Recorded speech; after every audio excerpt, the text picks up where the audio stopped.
नमस्कार.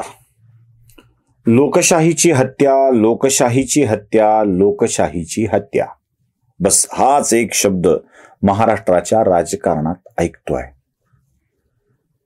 उद्धव ठाकरे पक्षप्रमुख असलेली शिवसेना एकनाथ शिंदेंनी आपल्या ताब्यात घेतली.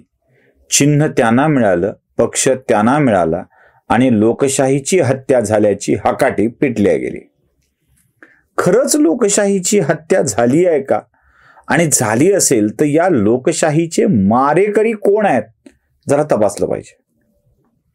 लोकशाहीची हत्या झाल्याचे दावे कोण कोण करताय? लोकशाहीची हत्या झाल्याचा दावा शरद पवार करतायत. लोकशाहीची हत्या झाल्याचा दावा उद्धव ठाकरे करतायत.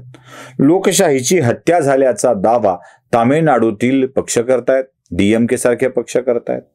तसाच दावा मुलायम सिंग यादवांच्या पश्चात त्यांचा मुलगा समाजवादी पार्टीचा नेता करतोय. तसाच दावा लालू प्रसाद यादवांचा पक्ष करतोय. तसाच दावा नितीश कुमारांचा पक्ष करतोय.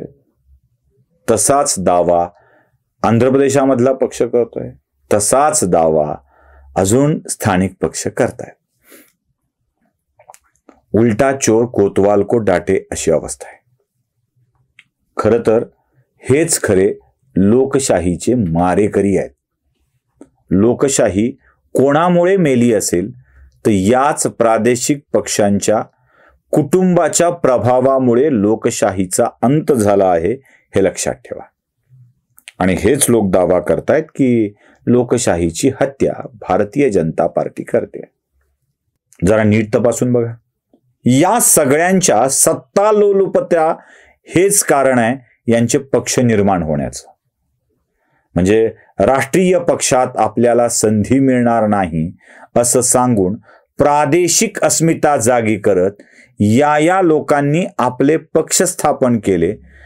पक्ष काय, प्रायव्हेट प्रॉपर्टी सारखी घरातलीच इस्टेट स्थापन केली आणि लोकांना वेगवेगळ्या अस्मितेच्या नादाला लावून आपलंसं करून घेतलं. कोणाला सोनिया गांधी परराष्ट्रवादी वाटत होत्या म्हणून त्यांनी राष्ट्रवादी काँग्रेसची स्थापना केली. मी राष्ट्रवादी काँग्रेसला राष्ट्रवादी काँग्रेस म्हणत नाही, मी त्याला संताप काँग्रेस म्हणतो. संगमातला स, तारिक अनवरचा ता आणि पवारांचा प. सोनिया गांधी आपल्याला भाव देत नाहीत या संतापातून राष्ट्रवाद हा मुद्दा काढून आपला पक्ष स्थापन केला, ती संताप काँग्रेस. कशी केली हो हत्या? शरद पवारांना तर याची सवयच आहे. म्हणजे त्यांनाही करण्याची सवय आहे आणि करून घेण्याचीही सवय आहे. शरद पवारांनी लोकांच्या पाठिंब्यावर निवडून आलेलं वसंतदादा पाटलांचं सरकार त्यांच्या पाठीत खंजीर खुपसून पाडलं आणि पहिल्यांदा लोकशाहीची हत्या झाली. पुलोद स्थापन केलं. लोकमानस काय होतं? वसंतदादा पाटलांच्या नेतृत्वातील काँग्रेसला बहुमत. शरद पवारांनी काय केलं? वसंतदादा पाटलांच्या नेतृत्वातील काँग्रेस फोडली. जनसंघ, जनता दल या नव्हता तो, जनसंघ सारख्या पक्षांना एकत्र करून, छोट्या मोठ्या पक्षांना करून पुलोद केला आणि लोकशाहीची हत्या घडवली. घडली ना? झालीच. पुढे शरद पवारांच्या पुलोदला लोकांनी सत्तेबाहेर बसवलं. म्हणजे इंदिरा गांधींनी शरद पवारांचं सरकार बरखास्त केलं, ती लोकशाहीची हत्या नव्हती. मी इंदिरा गांधींच्या सरकार पाडण्यावर टीका करत आलोय, पण ती हत्या नव्हती. कारण शरद पवारांनी लोकशाहीच्या पाठीत खंजीर खुपसून, वसंतदादांच्या नव्हे, लोकशाहीच्या पाठीत खंजीर खुपसून लोकशाहीची हत्या केली होती. त्याला रिपेअर करणारा निर्णय इंदिरा गांधींनी केला होता. पुढे निवडणुका झाल्या आणि पवारांना विरोधी पक्षात बसण्याचा जनादेश मिळाला. अर्थात बहुमत काँग्रेसला मिळालं. पवारांना कळलं की लोकशाहीला वाटतंय की काँग्रेस सत्तेत बसलं पाहिजे. मग पवारांना कळलं की काँग्रेस सत्तेत बसणार असेल तर आपण काँग्रेसमध्ये बसलं पाहिजे. पुन्हा लोकशाहीची हत्या केली आणि पवार काँग्रेसमध्ये विलीन झाले. कालांतरानं मुख्यमंत्री पण बनले. हे सगळं बिनबोबाट चालू होतं. पुढे नरसिंहराव पंतप्रधान होऊन शरद पवारांना संरक्षण मंत्री, पुन्हा महाराष्ट्राचे मुख्यमंत्री, हे सगळं करेपर्यंत बिनबोबाट चालू होतं. कसल्याही अडचणीशिवाय चालू होतं. पण सोनिया गांधी आल्या आणि पवारांना वाटलं की आपला चान्स हुकला. पवारांनी पुन्हा लोकशाहीची हत्या केली आणि सोनिया गांधीला सोडून देऊन राष्ट्रवादी काँग्रेसची स्थापना केली. राष्ट्रवादी काँग्रेसची स्थापना झाल्यावर लोकांनी राष्ट्रवादी काँग्रेसला काँग्रेसचा विरोध म्हणून निवडून दिलं. पवारांनी पुन्हा लोकशाहीची हत्या केली. ते सोनिया गांधींच्या जवळ जाऊन बसले. केंद्रात मंत्रीपद, राज्यात सत्तेचा अर्धा वाटा घेऊन बिनबोबाटपणे सत्ता उपभोगू लागले. हेच पवारांचं लोकशाहीची हत्या करणं आहे. पवारांनी अजून एकदा लोकशाहीची हत्या केली. देवेंद्र फडणवीस आणि भाजपला बहुमत मिळालं, थोडंसं कमी पडलं. पवारांनी भाजपच्या विरोधातला आपला जनादेश तोडला आणि भाजपला बाहेरून पाठिंबा दिला. पुन्हा लोकशाहीची हत्या केली. पवारांना पुन्हा एकदा अजून लोकशाहीची हत्या केली. यावेळी पवारांना भाजपला सत्तेत येऊ द्यायचं नव्हतं. भाजप सेना युतीला स्पष्ट बहुमत मिळालेलं होतं. पवारांनी शिवसेनेला उचकवलं आणि उद्धव ठाकरेंना मुख्यमंत्री केलं. तिथेही जनादेशाचा आधार केला. लोकशाहीची हत्या हत्या हत्या म्हणतात ना, तीही असते. म्हणजे आपल्यावर आलं की बोंबलायचं आणि लोकांचं केल्यावर मात्र झाकून ठेवायचं. आपण हत्या केली की झाकून टाकायची आणि दुसऱ्यानं केली की मात्र, दुसऱ्यानं काहीही केलं, प्रतिक्रियात्मक कारवाई केली की मात्र ओरडायचं. हा पवारांचा सद्गुण म्हणावा लागेल. या सद्गुणासाठी पवार प्रसिद्ध आहेत आणि पवारांनी केलेली लोकशाहीची हत्या इतक्या वेळेला घडलेली आहे. हेच खरे लोकशाहीची हत्या आहे. उद्धव ठाकरे हे दावा करतायत ते.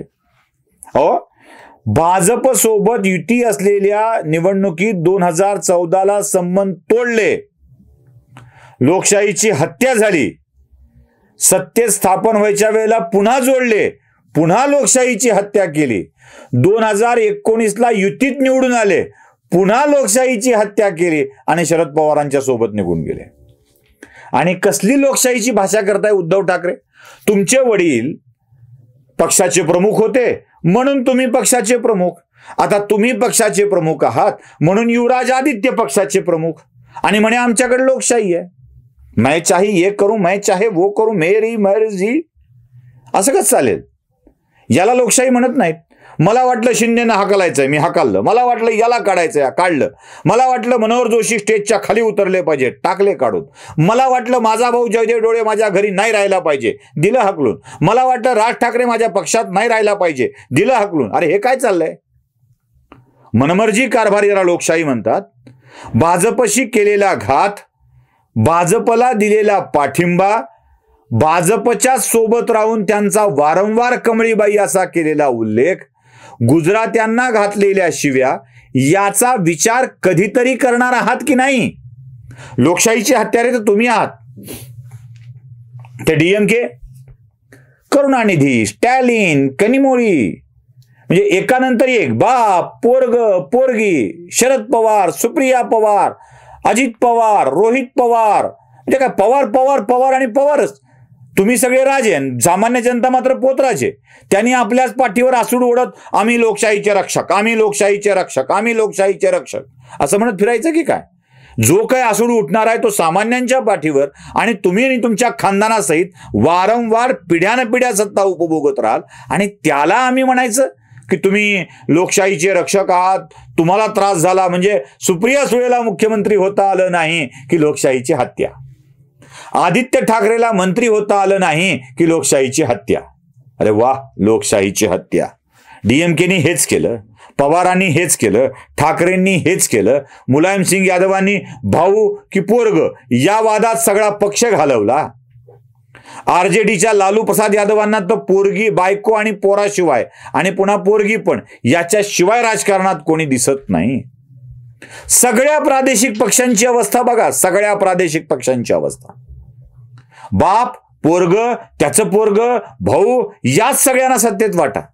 ममता बॅनर्जीचं लग्न झालं नाही म्हणून, पण भाच्याला आणून ठेवलंयच. बाकीची माणसं तर आहेतच. ते आंध्र प्रदेशामधले वायएसआरचे चिरंजीव जगनमोहन, म्हणजे वायएसआरचे चिरंजीव आहे म्हणून त्याला मुख्यमंत्री केलं पाहिजे. आता उद्या त्याचं कोणीतरी मुख्यमंत्री झालं पाहिजे. लोकशाहीची हत्या नाही तर काय? लोकशाहीच्या नावाखाली कुटुंबशाही चालवायची आणि आम्हीच प्रमुख म्हणायचं. एन.टी. रामाराव, त्यांनी पक्ष तेलुगू देसम स्थापन केला. त्यांच्या मनात दुसऱ्या बायकोला स्थान द्यायचं आहे. पण पहिल्या बायकोच्या जावयाने घात केला आणि पक्ष ताब्यात घेतला. पण जावाई बायको असेच सगळे संबंध ना. तेलुगू देसम असू देत, DMK असू देत, समाजवादी पार्टी असू देत किंवा AIDMK असू देत, या सगळ्यांच्या मध्ये प्रादेशिक अस्मिता जोपासत आपल्याच कुटुंबाची भरती करणे. फारुख अब्दुल्लाचे बाप प्रमुख, फारुख अब्दुल्ला प्रमुख, ओमर अब्दुल्ला प्रमुख, अजून कोणी आलं तर तो अब्दुल्ला प्रमुख, सगळे अब्दुल्लाच, त्यांच्याच घरातले. शेख अब्दुल्ला, फारुख अब्दुल्ला, ओमर अब्दुल्ला हेच सगळे या राज्याचा कारभार चालवतील अशी सगळी स्थिती. म्हणजे मुफ्ती मोहम्मद सईदांची मुलगी ती आत्ता आलेली महबूबा मुफ्ती, याच चालवणार सगळ्या पक्षाला. दुसरं कोणी काम करणार नाही, दुसऱ्या कोणाला संधी मिळणार नाही. म्हणजे युवा नेते दादासाहेब, ताईसाहेब, भाऊसाहेब, नानासाहेब, काकासाहेब, दादासाहेब यांच्याशिवाय राजकारण कोणी करायचं नाही. आणि तुम्ही सांगताय आम्ही लोकशाहीचे रक्षक. उलट राष्ट्रीय पक्षांमध्ये अधिक लोकशाही आहे असं माझं मत आहे. कधी ना कधीतरी काँग्रेसनी नरसिंहरावांच्या रूपानं का होईना एकदा पंतप्रधान पदावर गांधी परिवाराच्या विरोधाचा माणूस बसवलाय. लाल बहादूर शास्त्री अल्पकाळ का असेनात पण ते झालेत. म्हणजे काही माणसं अशी आहेत ज्यांना प्रमुख पद दिलं गेलेलं आहे.